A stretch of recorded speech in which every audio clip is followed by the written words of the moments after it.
صاحب کو رہا کریں، فضل الرحمان صاحب کو ساتھ لگائیں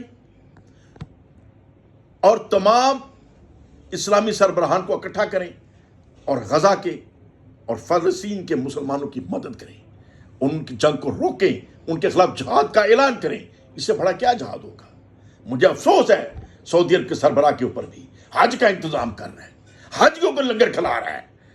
اب میں جو کہنا چاہتا ہوں، جو میرے دل سے نکلنا چاہتا ہے، وہ میں نکالتے ہوئے ڈرتا ہوں کہ پتہ نہیں وہ اللہ تعالیٰ کی طرف سے قابل گرفت نہ ہو جائے، میری کوئی غلطی ایسی نہ پکڑی جائے۔ مجھے افسوس ہوتا ہے، یہ حج دیکھ کے بڑی تکلیف ہوئی، یہ قربانیاں دیکھ کے بڑی تکلیف ہوئی۔ کن دنوں میں ہم قربانیاں کر رہے ہیں مزے مزے سے، کن دنوں میں ہم حج کر رہے ہیں توپ پہن کر، جن دنوں ہمارے بھائی ادھر قتل کیے جا رہے ہیں، ان کو ہم چھڑا نہیں سکتے، ان کی ہم مدد نہیں کر سکتے، ہم حج لگے ہوئے ہیں کرنے پہ۔ بہرحال خدا کے لیے ہوش کے ناخن لیں، عالمی سربراہی کانفرنس کا انعقاد کریں اور علماء کرام کو اکٹھا کر کے اس کے اوپر ایک ڈیسیژن میکنگ لیں اور تمام علماء کے مشورے سے اعلان جہاد کریں، تمام عالم اسلام کو متحد کریں۔ اس کے سوا ورنہ روز محشر ہمارے جیسے تو شاید اس لیے اللہ تعالیٰ معاف کر دے کہ ان کے ہاتھ میں کچھ نہیں تھا، لیکن جنرل عاصم منیر صاحب، میاں شہباز شریف صاحب، صدر پاکستان زرداری صاحب اور باقی جو اسلامی سربراہان کے سربراہ ہیں اسلامی ملکوں کے، روز محشر آپ کا جو حشر دنیا دیکھے گی، خدا کی پناہ دنیا میں ایسا عذاب کسی کو نہیں ہوا ہوگا جتنا عذاب میں اسلامی سربراہ مبتلا ہوں گے۔ اللہ تعالیٰ ان سب کو معاف کرے، ان کو سمجھ عطا فرمائے اور غزہ اور فلسطین کے مسلمان شہریوں کی مدد کے لیے ان کو کھڑا کرے، اور اگر اسرائیل 24 گھنٹے کے اندر باز نہیں آتا تو پھر اس کے خلاف اعلان جہاد کرے۔ سیدی یا رسول اللہ وعلی آلک و اصحابک یا حبیب اللہ۔ آج بطور خاص میں ہماری پاک افواج کے سربراہ جناب جنرل عاصم منیر صاحب اور ہمارے پرائم منسٹر پاکستان کے جناب میاں محمد شہباز شریف صاحب اور ہمارے صدر پاکستان جناب آصف علی زرداری صاحب، ان تین بڑوں سے بطور خاص گزارش کرنی چاہ رہا ہوں کہ غزہ کے اندر، فلسطین کے اندر جو ظلم ہو رہا ہے، دنیا کی کوئی ایسی کتاب دکھا دیں مذہبی جس میں بارڈر کی حدود کا تعین کیا گیا ہو۔ یہ بارڈر ہمارے جغرافیائی انتظامی امور کے لیے ہیں، ظلم اور زیادتی روکنے کے لیے کوئی بارڈر نہیں ہے۔ کیا اگر پاکستان میں کسی کے ساتھ جب زیادتی ہوتی ہے، جو این جی اوز کو وہ زیادتی لگ رہی ہوتی ہے، کسی ایک خاتون کے ساتھ، کسی ایک بچے کے ساتھ، کسی ایک اونٹ کے ساتھ، کیا امریکہ سے این جی اوز چلانا نہیں شروع کرتی؟ کیا برطانیہ سے این جی اوز چلانا نہیں شروع کرتی؟ اگر غزہ کے اندر ظلم کے پہاڑ ٹوئے جا رہے ہیں اور ظلم کی وہ داستان رقم کی جا رہی ہے کہ آج جب کہ پرانی جو داستانیں ہم ہلاکو خان کی اور اس طرح کی سنتے ہیں، وہ تو سمجھ آتی ہے کہ اس وقت میڈیا اتنا نہیں تھا، باتیں آگے نہیں جاتی تھیں۔ جب ہمیں نظر آتا ہے کہ جناب کربلا کے اندر جو ظلم اور زیادتی آل رسول کے ساتھ ہوئی، وہ مکہ شریف میں، مدینہ شریف میں خبر نہ پہنچی، لیکن آج تو کینیڈا سے لے کے آسٹریلیا تک، سعودی عرب سے لے کے افغانستان تک ہر جگہ پہ خبر فوراً پہنچ رہی ہے کہ جو یہودی ظلم اور زیادتی پہاڑ رو رہے ہیں، تاریخ میں ایسا ظلم نظر نہیں آتا کہ جو احباب آپ کے ساتھ لڑ رہے ہیں، یہودیوں کے ساتھ، ان کے ساتھ تو لڑیں، ان کو ماریں، لیکن جو گھروں میں خواتین بیٹھی ہیں، جو بوڑھے بیٹھے ہیں، جو بچے بیٹھے ہیں، جو پرسکون طریقے سے ہیں، جو شاید اس لڑائی کے حق میں بھی نہ ہوں، آپ کس طریقے سے ان کے اوپر بم برسا سکتے ہیں؟ اور پھر افسوس کی بات یہ ہے کہ ہاسپٹلز کے اندر بم مار رہے ہیں، اور پھر جو مہاجرین کے کیمپ ہے وہاں جا کے بم برسا رہے ہیں۔ یہ جو بالکل اس طریقے سے سفاکانہ طریقے سے چل پڑا، یہ یہودی جو ان کے اصل گندی سوچ ہے، یہ یہودی وہ گندی قوم ہے جو سب سے پہلے عیسیٰ علیہ السلام کے خلاف انہوں نے گند گھولا، اور پھر نبی رحمت صلی اللہ علیہ وسلم کے خلاف یہ گند گھولتے رہے، اور وہاں ان کو ملا تو ہٹلر ملا جس نے بالکل ان کا نام و نشان مٹانے کی کوشش کی، لیکن چند گندے انڈے چھوڑ دیے اس نے، یہ کہتے ہوئے کہ میں یہ چند گندے انڈے اس لیے چھوڑ رہا ہوں کہ دنیا کو پتہ چلے کہ میں نے ان کے ساتھ کیا کیا۔ ہٹلر نے جو کیا ٹھیک کیا، آج سمجھ آ رہی اس نے ٹھیک کیا، لیکن آج جو مسلمانوں کے ساتھ کر رہے ہیں، ہاں بعض یہودی بھی اس وحشیانہ بمباری کے خلاف ہیں. ہمیں کچھ خبریں آتی ہیں کینیڈا سے، امریکہ سے، کچھ یہودی بھی برا محسوس کر رہے ہیں. ظاہر ہے کسی نہ کسی کے اندر غیرت آ جاتی ہے، لیکن امریکہ کے پریزیڈنٹ کو تو غیرت نہیں آ رہی، برطانیہ کی ملکہ اور پریزیڈنٹ کو تو غیرت نہیں آ رہی، یورپ کے سربراہان کو تو غیرت اور شرم نہیں آ رہی. اور پھر عرب حکمران، مسلمان حکمران، 57 اسلامی ریاستیں ہیں، سب بغیرتوں کی طرح دیکھ رہے ہیں. ہم عام شہری تو کچھ نہیں کر سکتے، ہم تو مشورہ دے سکتے ہیں. آج جو حج ہوا، جو قربانیاں ہوئیں، مجھے تو یہ سمجھ نہیں آتی، پتہ نہیں ان سربراہوں کا یہ خدمت قبول بھی ہونی ہے کہ نہیں ہونی، جو حاجیوں کے لیے خدمات کر رہے ہیں، حاجیوں کے آنے جانے کا انتظام کر رہے ہیں. ادھر ہماری بہن بھائی مر رہی ہیں، ادھر بچے ہلاک ہو رہے ہیں، ادھر ظلم کے پہاڑ ٹوٹے جا رہے ہیں، ہم ان کو مرتا دیکھ رہے ہیں. مجھے نہیں سمجھ آتی کہ ایک طرف میرا بھائی مر رہا اور مجھے پتا میں چھڑا سکتا ہوں، اور میری نماز قضا ہو رہی ہے. یہ مجھے علماء کرام سے رہنمائی چاہیے کہ مجھے پتا ہے میں ابھی جاؤں تو اس کو چھڑا سکتا ہوں، لیکن نہیں، میری نماز قضا ہو رہی ہے. کیا اس وقت نماز پڑھنا ضروری ہے یا اس کی جان بچانا ضروری ہے؟ آج کوئی حاجی بھی حج نہ کرتا اور تمام پیسہ ہم غزہ کے اندر، جنگ کے اندر، جہاد کے اندر لگا دیتے تو میں سمجھتا کہ شاید ہماری کتنے گناہ معاف ہو جاتے. آج بھی جنرل آصف منیر صاحب، پرائم منسٹر آف پاکستان میاں شہباز شریف صاحب، صدر پاکستان جناب آصف زرداری صاحب، ان 3 بڑوں سے گزارش ہے، بچپن سے لے کے آج تک پتہ نہیں آپ سے کتنے گناہ ہوئے، کتنی ایسی حرکتیں آپ سے ہوئی جو قبر کے اندر جا کے آپ کو حساب دینا پڑے گا. لیکن شاید آج آپ غزہ کے لیے کھڑے ہو جائیں، ان نہتے بے سہارا لوگوں کے لیے کھڑے ہو جائیں تو پتہ نہیں اس کے صدقے اللہ آپ کے کتنے گناہ معاف کر دے. اور میری یہ گزارش ہے، دیکھیں ایک بات میں یہاں ضرور کہنا چاہوں گا، میں زمانہ طالب علمی سے اپنے آپ کو اسیس کرتا ہوں، پولیٹکس میں کرتا رہا ہوں کالجوں کے اندر بھی، اور میرے اساتذہ اس بات کے گواہ ہیں کہ جن جن کالجوں کے اندر میں نے پولیٹکس کی، میں نے جھگڑا نہیں ہونے دیا. میرے استاد میرا ماتھا چومتے تھے، مخالف جماعتوں کے جو سرپرست استاد تھے، کہ بھئی میاں جلیل شرپوری کی وجہ سے ہمارے کالجوں میں امن رہا. یہ کو اللہ تعالیٰ کی دین ہے کہ کرائسس مینجمنٹ کے اندر میری سوچ کافی ایکٹیو ہو جاتی ہے. اور اگر صدام حسین کو میں نے اس وقت مشورہ دیا، اس کی امبیسی میں دیکھ کے آیا، آج بھی میں افسوس کرتا ہوں کہ اگر صدام پاگل نے میرا مشورہ ماننا ہوتا تو عراق تباہ نہ ہوتا. عمران خان صاحب کو میں مشورے پرائم منسٹر ہاؤس میں جا کے دیتا رہا، بعد میں بھی میڈیا کے ذریعے بھی دیتے رہا. اگر خان صاحب نے میرا ایک بھی مشورہ ماننا ہوتا، آج یہ پی ٹی آئی کا اشر نہ ہوتا جو خان صاحب نے کرا دیا ہے. اور میاں نواز شریف صاحب اور شہباز شریف صاحب کو بھی پتا ہے کہ میں سعودی عرب میں جا کے، لندن میں بھی ان کو چیزوں کے اوپر مشاورت ضرور دیتا رہا، اور میرا ہمیشہ فوکس امن کی طرف، مسلمانوں کی ترقی کی طرف رہا ہے. میرا کبھی یہ فوکس نہیں ہوا کہ میں اس بڑے کے ساتھ بیٹھوں سے مجھے کیا ملے گا، مجھے کیا دے سکتے ہیں. اگر میں جھونپڑی میں بھی رہتا ہوں تو اللہ کی دین ہے، اگر میں اس گھر میں رہ رہا ہوں حضور شیر ربانی کے صدقے، اللہ کی دین ہے. تو میں اس میں خوش ہوں. میں نے رہا ہوں، مجھے کوئی بتائے میں نے کچھ اپنا بنایا ہو. میں ضلع ناظم رہا ہوں، اربوں روپے کا بجٹ میرے ہاتھ میں تھا، مجھے کوئی بتائے میں نے اپنا کچھ بنایا ہو. جب میں نے نہیں تھا، اور ریکارڈ ہے میری، اپنی ٹیکس کی کتابیں نکال کے دیکھ لیں، میری ماہانہ آمدنی کئی کروڑ روپے تھی، اور میری 5 گاڑیاں اس وقت میری اپنی تھی جب میں نے نہیں تھا، 2002 سے پہلے. آج میرے پاس صرف 1 گاڑی ہے. یہ میرا ایم این اے شپ کا، ضلع ناظمی کا، ابھی ایم پی اے شپ کا، اس کے بعد رزلٹ یہ ہے کہ آج میرے پاس صرف 1 گاڑی ہے. میری اس وقت کی بینکنگ ٹرانزیکشن نکال کے دیکھ لیں، اور میں پورا ٹیکس دیتا رہا ہوں، پورا ٹیکس دیتا رہا ہوں، اور آج تک میری جتنی آمدنی ہے وہ بالکل ٹیکس کے حساب کے مطابق ہے. اللہ کی شکر ہے، الحمدللہ الحمدللہ. عرض کرنے کا مقصد یہ ہے کہ جو میں مشورہ دینے جا رہا ہوں اس کو مشورہ عام نہ سمجھیں.